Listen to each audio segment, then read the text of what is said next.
Abandonné par son fils, une dame malade prie Dieu pour qu'il le ramène. Soudain, le jeune homme est retiré d'une fête par un homme mystérieux qui fait quelque chose d'incroyable.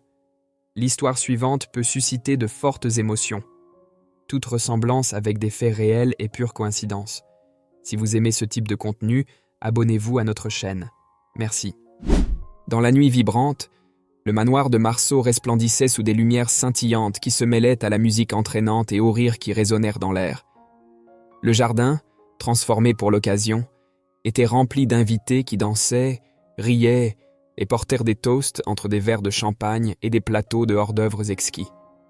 Marceau, toujours au centre de la célébration, était entouré d'amis partageant des histoires extravagantes, célébrant sa récente liberté des engagements. Il riait fort, le son se mêlant harmonieusement à la cadence joyeuse de la fête. Cependant, la sérénité de la nuit fut interrompue par une agitation qui se formait à l'entrée principale. Curieux, Marceau s'excusa d'un geste charmant et se dirigea vers le tumulte, son visage marqué par une légère tension. En s'approchant, il vit un homme fermement tenu par les gardes de sécurité. Cet homme, d'apparence ordinaire mais avec un regard troublant, essayait de pénétrer malgré l'absence d'invitation. « Que pensez-vous faire ? C'est une fête privée !» interpella Marceau avec un ton oscillant entre autorité et surprise, ses sourcils arqués en désapprobation. L'homme, dont le calme contrastait avec la situation, fixa ses yeux sur Marceau. « Je suis désolé pour la confusion. Je ne veux vraiment pas causer de problème. J'ai juste un message à livrer. Un message pour vous, Marceau. » dit-il d'une voix douce avec un léger sourire suggérant une familiarité non reconnue par Marceau.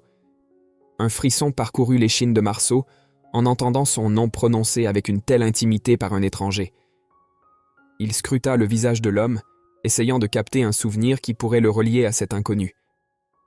Quelque chose dans les yeux de l'homme semblait vaguement familier, éveillant une inquiétude interne qu'il ne pouvait ignorer. D'un geste décidé, Marceau éloigna les gardes. « Très bien, venez avec moi. Nous allons régler cela en privé, » dit-il, conduisant l'homme vers un coin plus réservé du jardin, loin de la musique et des regards curieux des invités. Ses amis lançaient des regards interrogateurs, mais Marceau se contenta de faire un signe, demandant leur compréhension avec un bref geste de la main. Une fois à l'écart, sous l'ombre douce d'un vieux figuier, Marceau fit face à l'homme. « Maintenant parlez. Quel est ce message si important qu'il ne peut attendre ?» demanda-t-il, sa voix mêlant méfiance et intérêt. L'homme regarda autour de lui, s'assurant qu'il n'était pas observé, et se pencha en avant, baissant la voix à un murmure presque conspirateur. « Cela concerne votre passé, Marceau. Quelque chose que vous devez savoir ?» Les mots flottèrent dans l'air, chargés d'un poids qui semblait densifier l'atmosphère autour d'eux. Marceau sentit son cœur battre plus vite, l'anticipation et la peur se mêlant dans sa poitrine, tandis que l'homme mystérieux se préparait à révéler son secret. La nuit, jusqu'alors festive et insouciante, prenait soudainement un ton plus sombre et intrigant, promettant des développements imprévisibles pour tous les invités présents.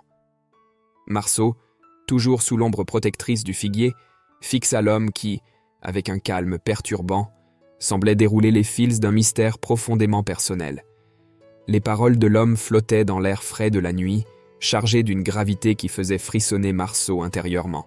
« Je ne suis pas ici pour troubler votre célébration ou pour vous offenser, Marceau, mais je dois vous apporter une nouvelle qui ne peut attendre, » commença l'homme, sa voix douce contrastant avec le sérieux de ses paroles. « La personne avec qui vous devriez vraiment être aujourd'hui, le jour de son anniversaire, est malade et seule dans un lit d'hôpital. » Marceau ressentit une pointe d'anxiété. « De quoi parlez-vous ? Qui est malade ?» La fête autour semblait avoir disparu, laissant seulement le bourdonnement des paroles de l'homme. « Votre mère, Marceau. Aujourd'hui, c'est son anniversaire, » continua l'homme, les yeux fixés dans les siens, comme s'il essayait de transmettre l'urgence et la gravité de la situation par son regard. Marceau sentit comme si le sol sous ses pieds commençait à vaciller. « Ma mère ? Comment savez-vous cela ? Qui êtes-vous » L'homme fit une pause, choisissant soigneusement ses prochaines paroles. « Je vois que vous vivez une vie de luxe et de fête, toujours entouré de joies éphémères. Mais Marceau, vous avez oublié la plus grande richesse que vous possédez. Votre mère, qui a consacré toute sa vie à s'occuper de vous, est maintenant oubliée et seule. » Marceau déglutit, l'information le frappant comme des vagues contre un rocher. « C'est impossible. Je ne savais pas qu'elle était malade. Comment savez-vous tant de choses sur moi? Qui diable êtes-vous » L'homme garda son ton serein, imperturbable. « Vous vous souvenez de votre passé, Marceau? Des temps où vous viviez tous les deux dans une petite ferme, où elle travaillait jour après jour dans les champs pour assurer votre avenir? Vous n'étiez qu'un garçon, mais elle était déjà la femme forte qui portait le monde sur ses épaules pour que vous puissiez avoir un avenir meilleur. » Chaque mot atteignait Marceau comme une flèche, apportant avec eux des souvenirs d'un temps plus simple, mais rempli d'amour et de sacrifice. « Oui, je me souviens, mais c'était il y a longtemps. Comment savez-vous tout cela ?» L'homme fixa son regard sur Marceau, son expression mélangeant pitié et réprimande. « Parce que, malgré tout ce que vous avez accompli, vous avez oublié d'où vous venez et qui compte vraiment. Aujourd'hui, votre mère avait besoin de vous, et vous n'étiez pas là. »« Voilà pourquoi je suis ici, » dit finalement l'homme. « Pour vous rappeler ce qui est vraiment important, il n'est pas trop tard pour faire la bonne chose. » Marceau, debout sous le vieux figuier, observait l'homme mystérieux pendant que ce dernier continuait de parler, chaque mot plus lourd que le précédent. La musique de la fête en arrière-plan semblait maintenant un écho lointain, presque insignifiant face aux révélations qui se déployaient.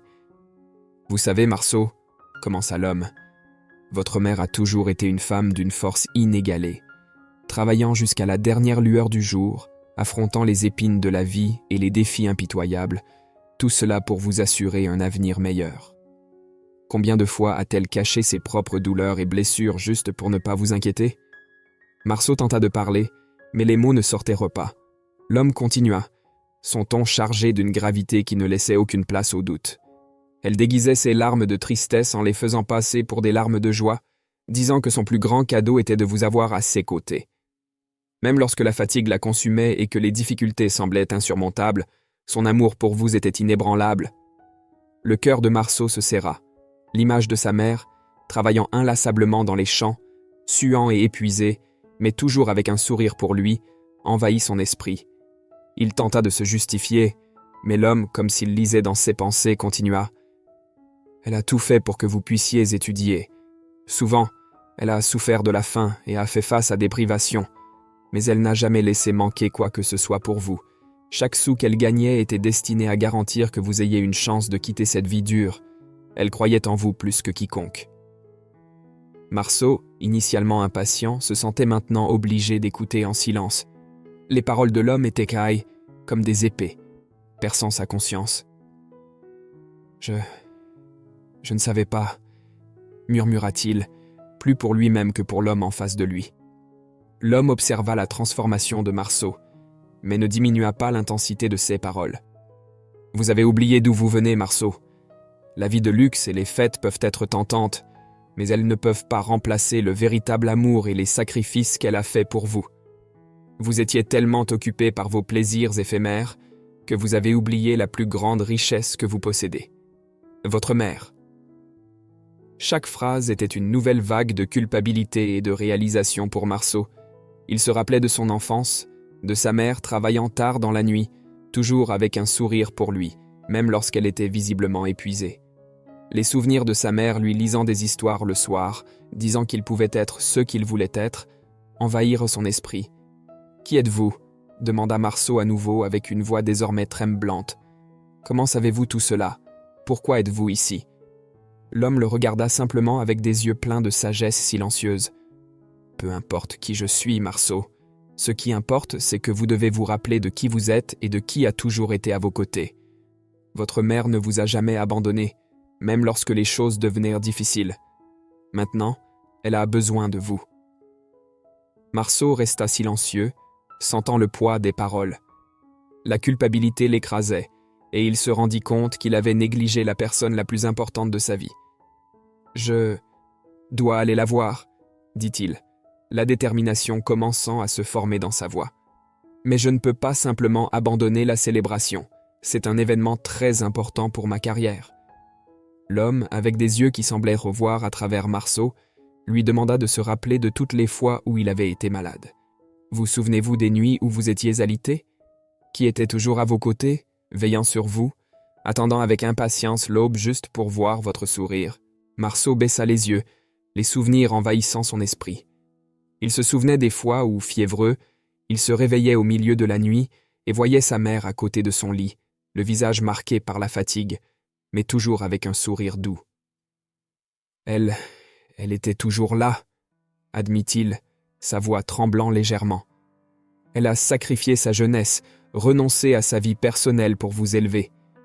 Elle a affronté de nombreuses difficultés, mais elle n'a jamais vacillé dans son amour pour vous, continua l'homme, son ton de voix ferme. Et qu'a-t-elle reçu en retour? Des doutes sur son amour quand elle essayait de vous réprimander? Elle voulait seulement le meilleur pour vous. Marceau ressentit une pointe de culpabilité. Il se souvenait de son impatience juvénile, de ses doutes sur l'amour de sa mère quand elle le disciplinait. Je n'ai jamais réalisé combien elle faisait pour moi, dit-il, plus pour lui-même que pour l'homme. Et pourtant, elle n'a jamais renoncé à vous. Elle a tout fait pour que vous ne quittiez pas vos études, affrontant le mépris et les difficultés. Elle connaissait la dureté de la vie et voulait s'assurer que vous ayez un avenir meilleur, vous tenant éloigné des dangers qu'elle connaissait si bien, dit l'homme, sa voix chargée d'une émotion que Marceau commençait à ressentir également. Marceau se souvenait des disputes sur ses études, de comment sa mère insistait pour qu'il continue l'école, même quand il voulait abandonner. Elle disait toujours que je devais étudier, que je pouvais devenir quelqu'un, murmura-t-il, se sentant de plus en plus petit sous le poids des révélations. Quand vous avez réussi à entrer à l'université, cela a apporté une immense joie à votre mère. Elle sentait que tous les sacrifices avaient valu la peine. Mais, au fur et à mesure que vous étudiez, la fierté a grandi en vous. Vous l'avez abandonnée seule dans cette petite maison de campagne pour vivre en ville avec vos amis et profiter de votre liberté, dit l'homme, ses paroles comme des lames tranchantes. Marceau commença à ressentir une pointe de culpabilité, mais son cœur, endurci par l'orgueil, résistait. J'ai fait ce que je devais faire. Ce n'est pas ma faute si elle est dans cette situation. Elle a choisi cette vie sans études. Je ne peux pas être tenu responsable de cela, affirma-t-il, essayant de repousser les vagues croissantes de culpabilité qui menaçaient de l'engloutir.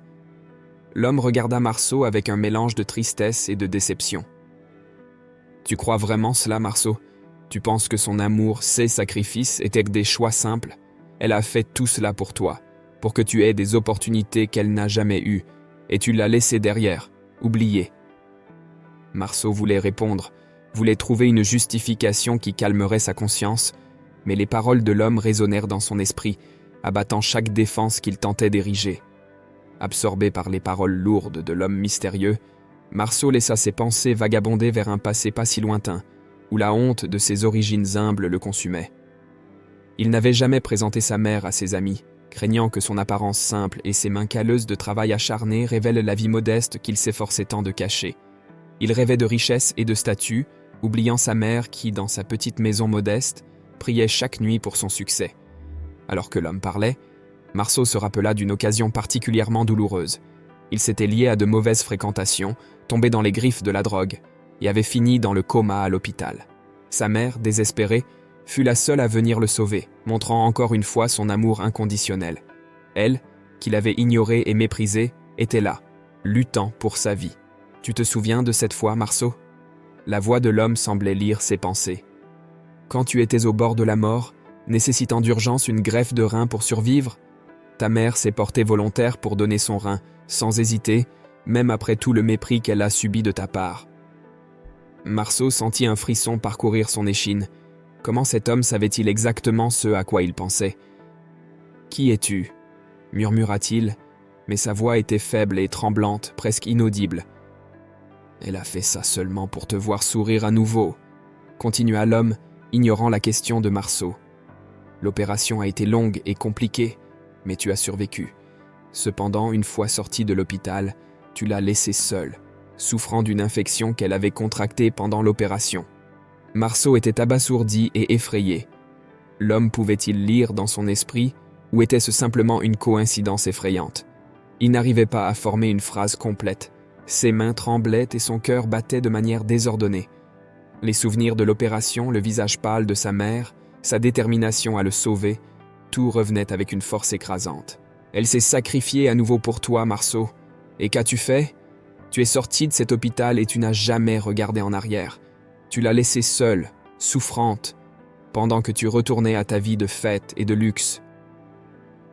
Marceau sentit un mélange de culpabilité et de panique grandir en lui. Les paroles de l'homme étaient comme des couteaux acérés, coupant à travers son orgueil. J'essayais de continuer, tenta-t-il de se justifier. Mais l'excuse semblait faible même à ses propres oreilles.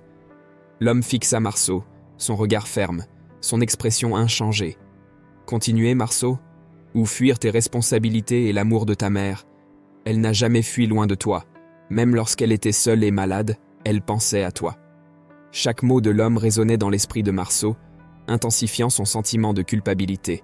Il se souvenait de combien il se sentait libre en sortant de l'hôpital, impatient de retourner à sa vie, tandis que sa mère, la femme qui avait tant sacrifié pour lui, restait oubliée et malade. Elle n'a jamais voulu rien d'autre que te voir heureux, Marceau. Et que lui as-tu donné en retour? De l'indifférence et de l'abandon. Marceau sentit des larmes se former dans ses yeux, mais il les retint. Son orgueil luttait toujours pour maintenir la façade, mais les fissures devenaient de plus en plus évidentes. Il ne pouvait plus nier la vérité douloureuse que l'homme mystérieux faisait ressortir. Sa mère avait tout sacrifié pour lui, et il l'avait récompensée par la négligence. Elle est malade maintenant, Marceau, et tu as la chance de faire ce qui est juste, dit l'homme d'une voix ferme mais teintée de compassion. Il n'est pas trop tard pour corriger tes erreurs. Marceau resta là, paralysé, incapable de répondre. Il savait que l'homme avait raison, il savait qu'il devait agir, mais le poids de son orgueil et de ses actions passées le laissait immobile, luttant contre la marée d'émotions qui l'envahissait. Marceau resta là, silencieux, tandis que l'homme mystérieux continuait à révéler des vérités qu'il préférait oublier. Ta mère était restée hospitalisée pendant 30 jours, luttant pour guérir de l'infection hospitalière, dit l'homme, sa voix calme mais implacable. Et où étais-tu pendant ce temps, Marceau? Pris dans ton ignorance, tu n'as pas eu le courage de lui rendre visite, ne serait-ce qu'une fois, la blessant profondément une fois de plus. Marceau se souvint de ces semaines. Il était occupé avec sa vie en ville, entouré d'amis et de fêtes, se noyant dans un océan de superficialité. L'image de sa mère, seule dans un lit d'hôpital, n'avait jamais traversé son esprit. « J'avais peur », murmura-t-il, essayant de justifier son absence, mais l'excuse sonnait vide et fragile. « La peur n'est pas une excuse, Marceau, » répondit l'homme fermement. « Ta mère est rentrée chez elle, accompagnée seulement de la solitude, avec un vide dans le cœur. Même après tous les sacrifices pour sauver ta vie, elle continuait à être ignorée et méprisée par toi. » Les paroles de l'homme pesaient sur Marceau comme une tonne de pierre. Il commença à sentir le poids de ses actions, chaque décision égoïste, chaque moment d'indifférence qu'il avait montré envers sa mère.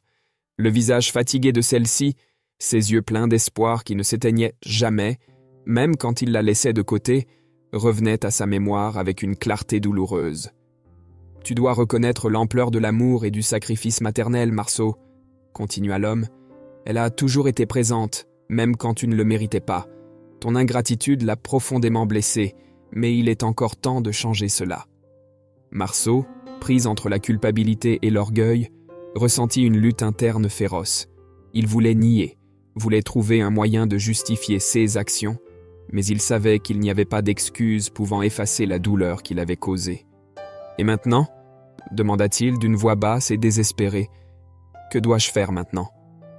L'homme fit un pas en avant, son expression s'adoucissant légèrement. « Tu as un choix, Marceau.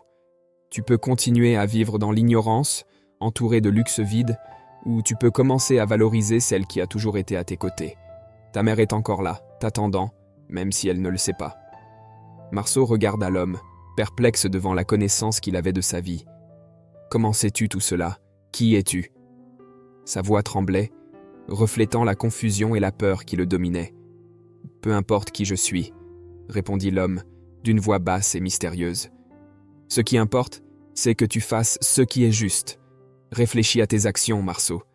Fais face à la réalité de tes actes et réévalue l'importance de ta mère dans ta vie. Tu as encore le temps de changer et de lui montrer combien tu tiens vraiment à elle. » Le poids sur la conscience de Marceau était écrasant.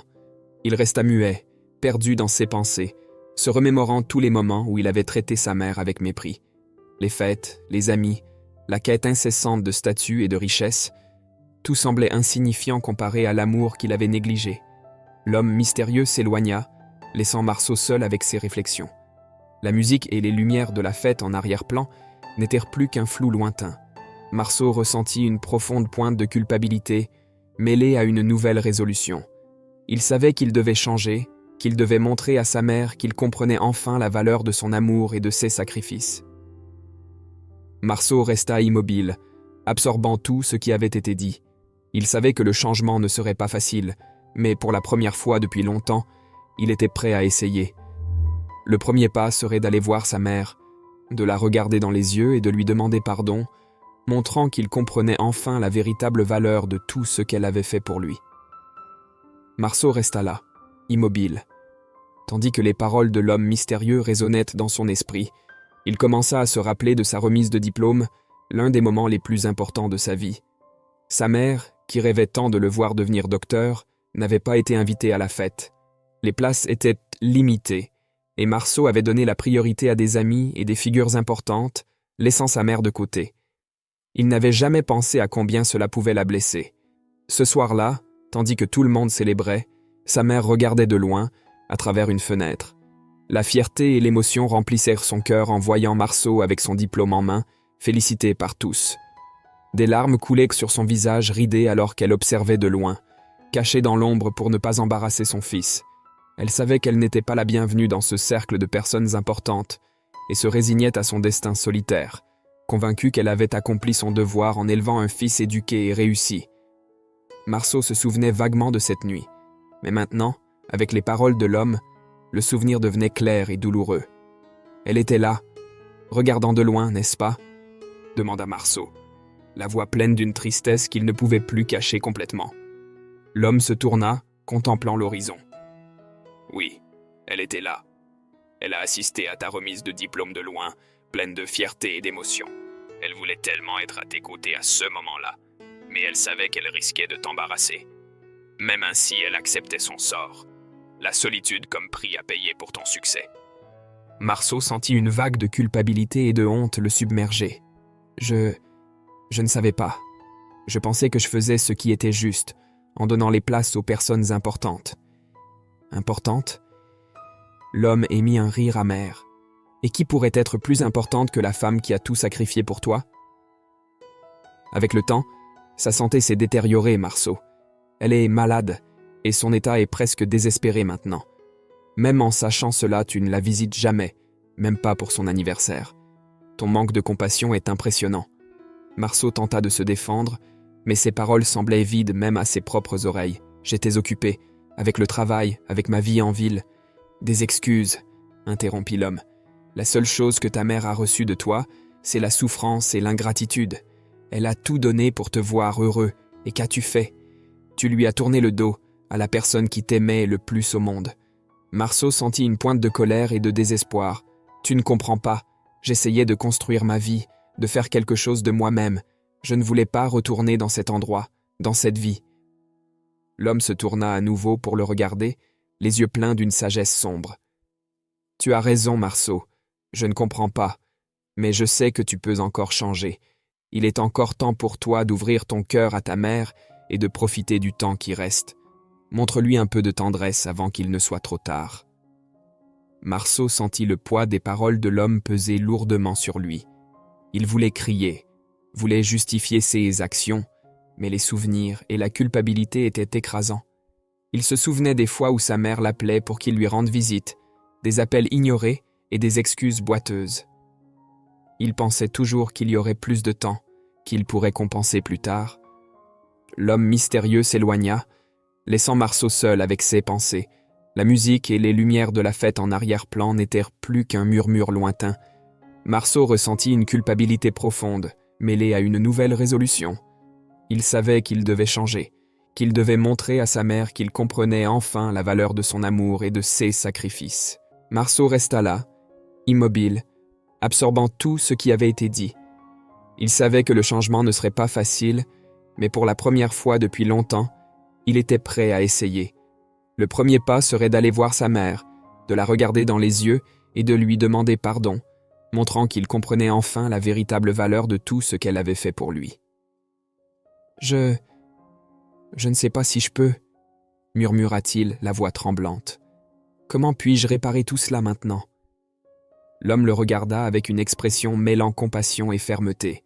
« Le premier pas est d'admettre tes erreurs, Marceau, reconnaître la douleur que tu as causée. Ensuite, va vers elle. Montre-lui que tu tiens à elle.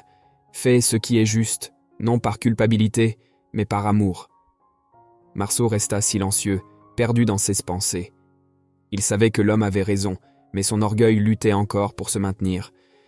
Les paroles de l'homme étaient vraies, et Marceau ne pouvait plus les nier. Il devait faire quelque chose, il devait changer avant qu'il ne soit trop tard.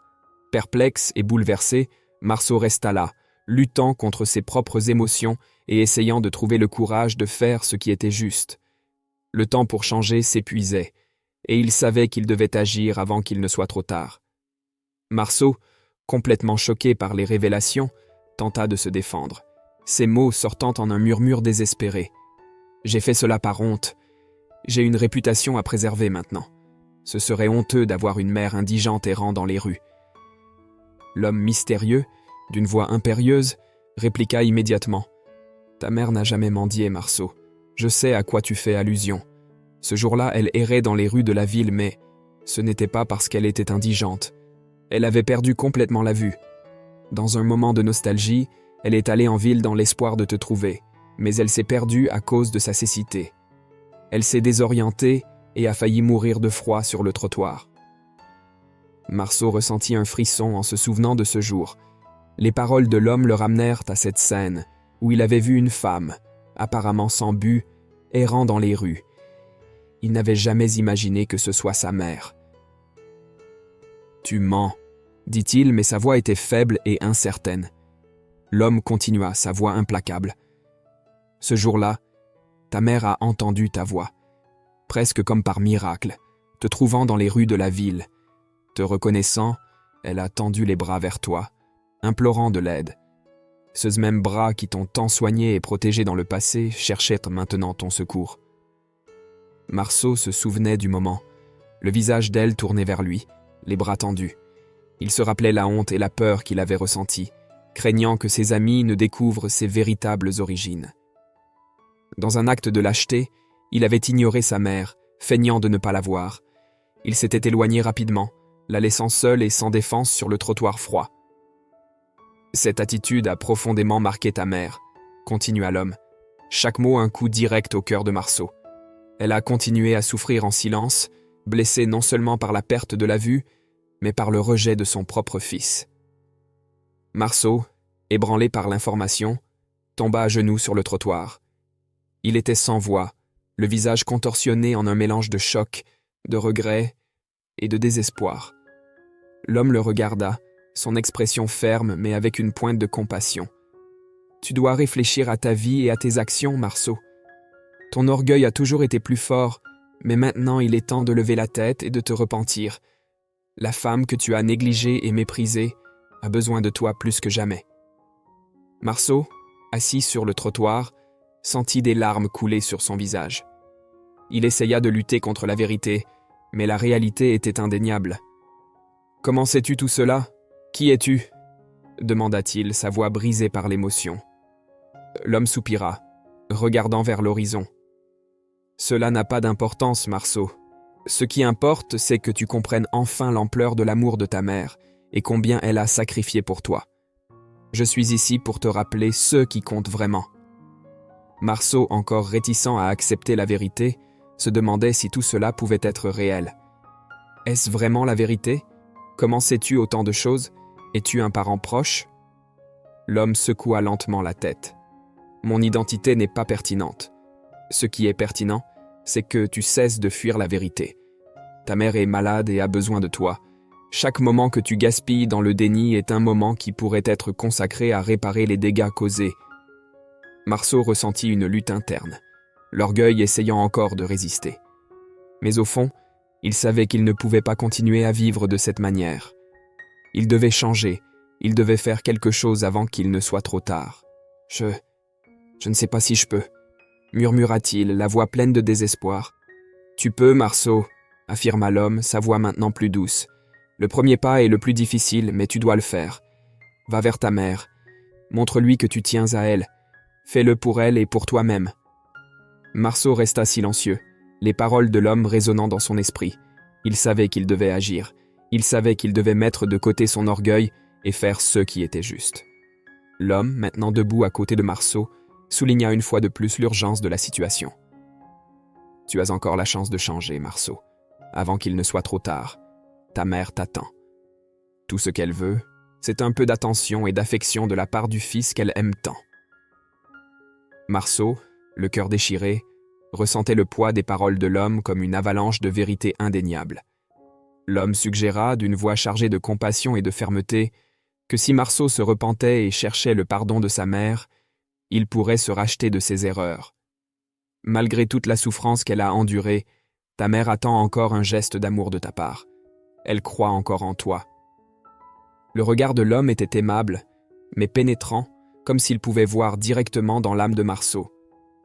Même sans comprendre complètement comment tout en était arrivé là, ou qui était cet homme, Marceau commença à reconnaître que sa mère avait toujours été sa plus grande richesse. Il avait méprisé cela toute sa vie, mais maintenant, confronté à la réalité de ses actes et à l'impact dévastateur qu'ils avaient eu sur sa vie, il ne pouvait plus fuir la vérité. « Tu dois agir maintenant, Marceau, » insista l'homme. « Va vers ta mère, offre-lui l'amour et les soins qu'elle mérite, corrige les erreurs du passé pour que vous puissiez tous deux trouver un peu de paix et de bonheur avant qu'il ne soit trop tard. » Marceau resta silencieux, absorbant tout ce qui avait été dit. Il regarda autour de lui, voyant la fête continuer comme si rien ne s'était passé. Les rires, la musique, les lumières, tout semblait superficiel et vide comparé à la gravité de la situation qu'il affrontait.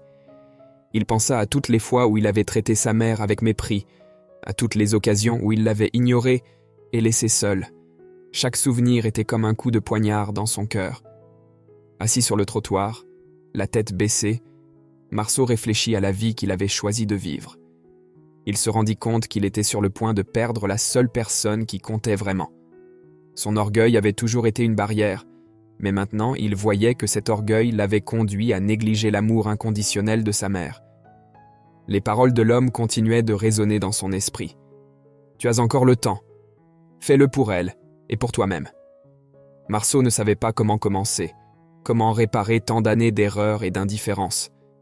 Mais il savait qu'il devait essayer. Il leva la tête, déterminé à faire ce qui était juste. Cependant, quelque chose le retenait encore. La peur de faire face à sa propre faiblesse, la honte d'admettre ses erreurs, tout cela le paralysait. L'homme le regarda une dernière fois, avec un regard mêlant compréhension et urgence. « Ne laisse pas l'orgueil détruire ce qui reste de ta relation avec ta mère. Elle mérite mieux. Et toi aussi. » Avec ces dernières paroles, l'homme s'éloigna, laissant Marceau seul avec ses pensées et ses décisions. La nuit continuait, la fête battait son plein, mais pour Marceau, tout avait changé. Il savait que le choix lui appartenait. Il pouvait continuer à vivre dans l'ombre de son orgueil, où il pouvait enfin chercher la rédemption et l'amour de sa mère.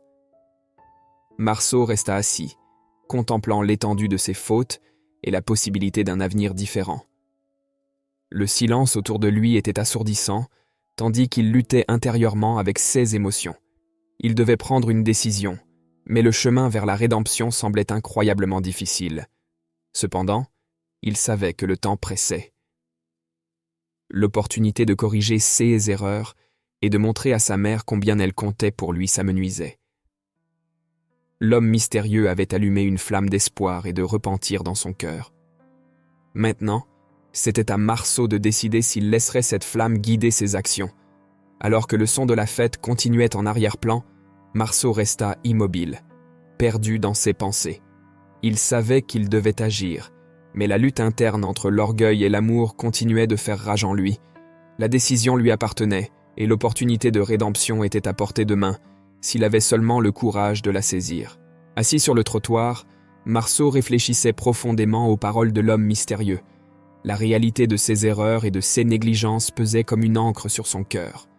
Il leva la tête, essayant de trouver un peu de réconfort ou de réponse. « Qui es-tu » demanda-t-il à nouveau, sa voix résonnant dans la nuit froide. À sa grande surprise, l'homme avait disparu. Marceau se leva précipitamment, son cœur battant à toute vitesse de surprise et de peur. Il regarda autour de lui, cherchant désespérément un quelconque signe de l'homme. Il demanda aux personnes proches, mais personne n'avait vu le mystérieux visiteur. « J'étais seul tout ce temps », disait-il, regardant Marceau comme s'il était fou. Confus et bouleversé, Marceau rentra chez lui. La solitude et la culpabilité l'accompagnaient comme des ombres. Il tenta de dormir, mais l'image de sa mère, seule et souffrante, envahissait ses pensées. La culpabilité ne le laissait pas en paix.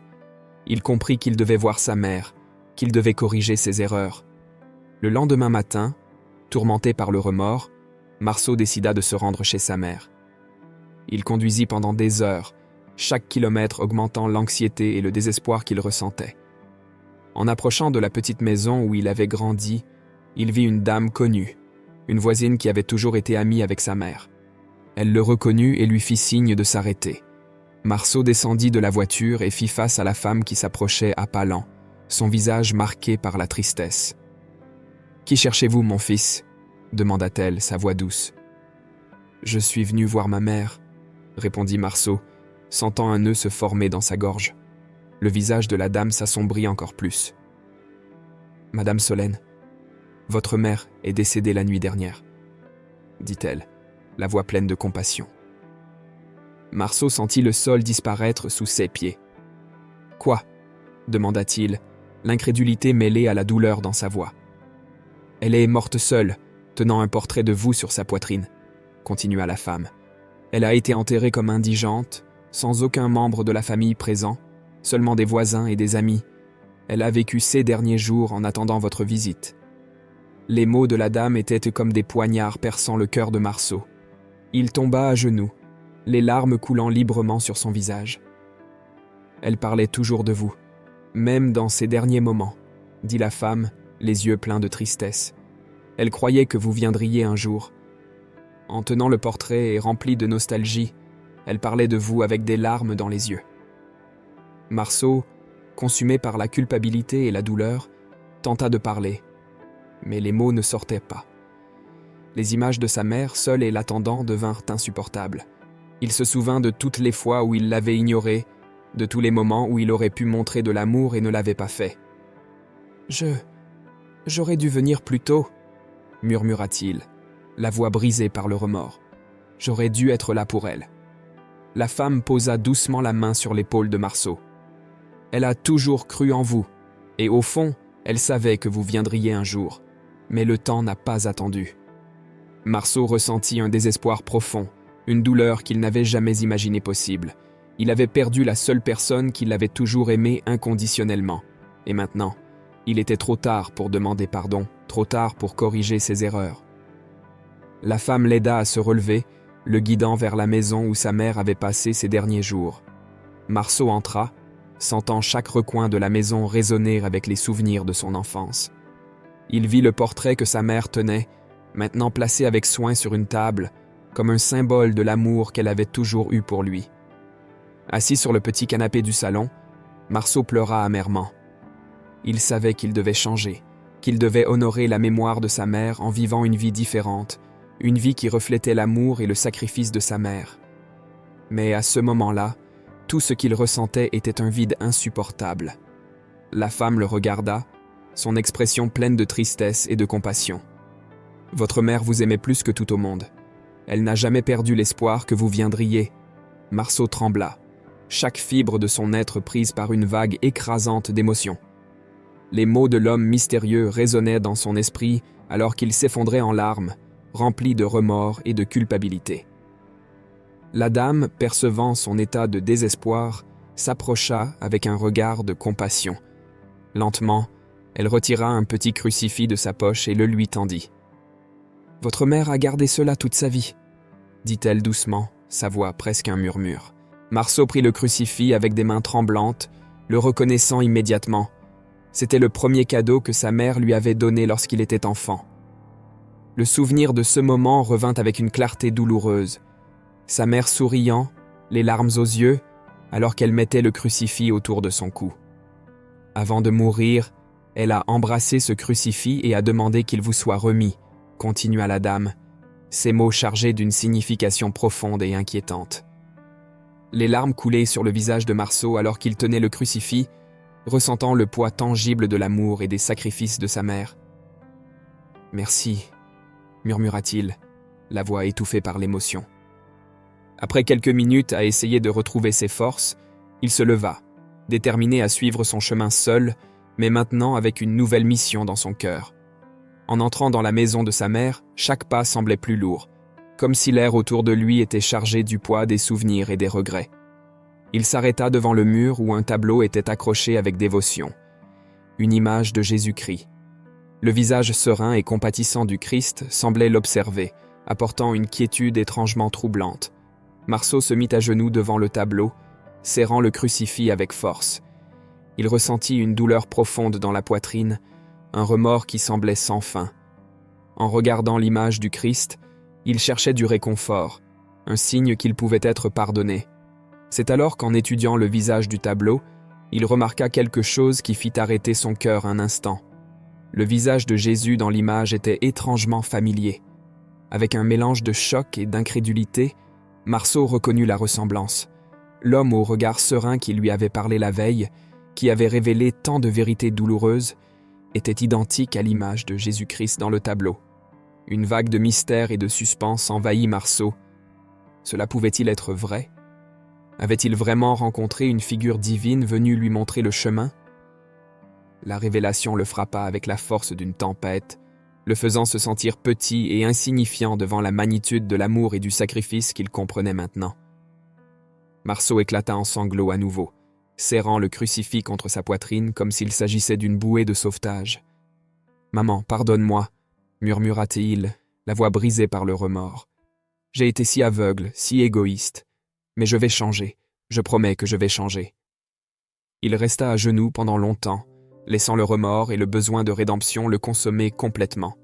Le visage du Christ, avec son expression sereine et compatissante, semblait l'observer, offrant un pardon silencieux et une promesse d'espoir. Marceau sentit une paix commencer à se former dans son cœur, une paix qui venait de la compréhension de ses erreurs et de la décision de changer. Alors que la journée avançait, Marceau se leva, décidé à honorer la mémoire de sa mère et à répondre à l'appel divin qu'il avait ressenti. Il savait que la route à venir serait difficile, mais pour la première fois depuis longtemps, il était prêt à affronter ses démons et à vivre une vie de véritable compassion et d'amour. En quittant la maison de sa mère, il sentit une brise douce caresser son visage, comme un signe qu'il était sur le bon chemin. Il regarda le ciel, murmurant une prière silencieuse de remerciement. Avec le crucifix dans sa main, Marceau poursuivit son chemin, déterminé à faire la différence et à montrer que l'amour de sa mère n'avait pas été en vain.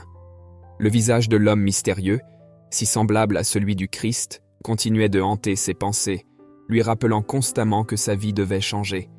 Et avec cette révélation profonde, il était enfin prêt à affronter l'avenir avec un cœur ouvert et repentant. Après cette expérience transformatrice, Marceau sentit son orgueil s'effondrer complètement. Le poids du remords et de la révélation mystique le conduisit sur un chemin de renouvellement spirituel. Il remit son cœur à Jésus-Christ, décidant que sa vie prendrait une direction complètement nouvelle. Au lieu de poursuivre les plaisirs mondains et la quête incessante de statut, Marceau choisit une vie dédiée à soigner les gens avec sa profession et à prêcher l'amour de Jésus, apportant paix et humilité au cœur de tous ceux qu'il rencontrait. Marceau commença à voyager à travers le monde, prêchant le message d'amour et de compassion de Jésus-Christ. Dans chaque endroit qu'il visitait, il offrait ses services médicaux, soignant les malades avec une dévotion qui reflétait son profond remords et son désir de rédemption. Il trouvait un but et une paix dans sa nouvelle mission, sentant que chaque vie qu'il touchait était une manière d'honorer le sacrifice de sa mère et l'appel divin qu'il avait reçu. Dans ses voyages, Marceau vit la transformation de nombreuses vies. Les malades qu'il guérissait non seulement physiquement, mais aussi spirituellement, trouvaient espoir et renouveau. Sa prédication, pleine de ferveur et de sincérité, atteignait les cœurs endurcis, leur apportant la lumière de la compassion et de l'amour. Il devint un phare d'espoir pour beaucoup, un homme qui, ayant trouvé la rédemption, consacrait sa vie à répandre cette même rédemption dans le monde.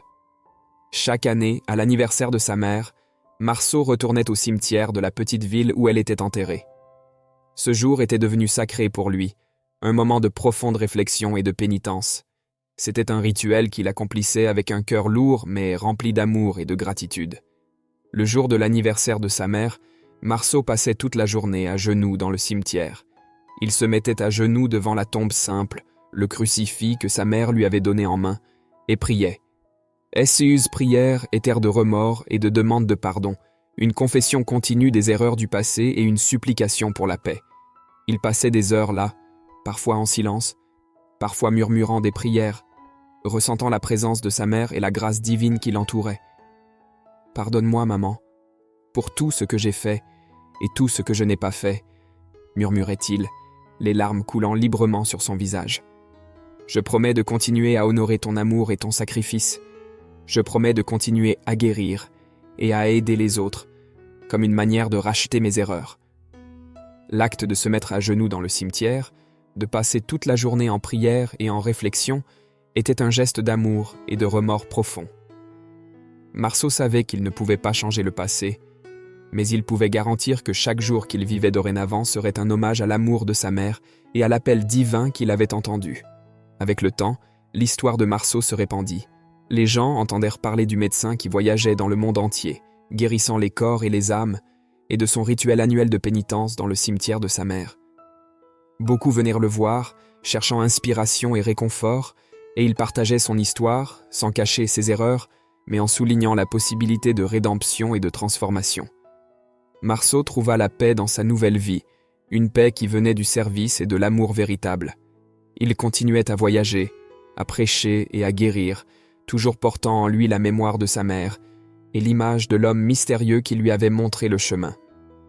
Et chaque année, à l'anniversaire de sa mère, il retournait au cimetière, se mettait à genoux en prière et demandait pardon, un acte de dévotion et d'amour qui montrait que, malgré les erreurs du passé, il cherchait continuellement la rédemption et la paix.